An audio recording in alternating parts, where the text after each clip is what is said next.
Welcome to the last breakfast. Please enjoy the video. You start by creating direct access to the dent and setting yourself up to work. Remove trim or fasteners so you can reach the metal from behind or at least see the dent edge. Once done, clean the stainless thoroughly with degreaser so glue and tools hold. Apply a center mark and fit a plastic pull tab with hot glue over the dent. Make sure the glue fully cures. You want a strong bond before the pulling step. You now combine controlled pulling with precise support to reshape the metal. Attach the puller to the glued tab and apply steady, incremental pulls. Don't yank. Small lifts avoid overstretching the stainless. While pulling, position a dolly behind the area and tap the high spots and edges with a rubber mallet to blend the profile.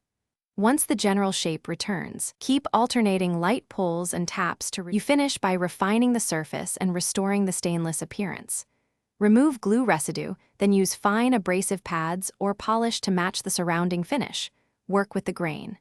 If you see a raised ring or stretching, apply a brief heating and controlled shrinking method or reapply a smaller pull near the flaw to collapse the high. Make sure to check with reflected light.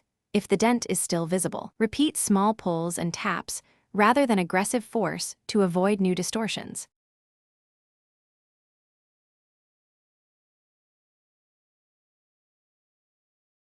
Thanks for watching. If this was helpful, leave a like and consider subscribing. See you next time.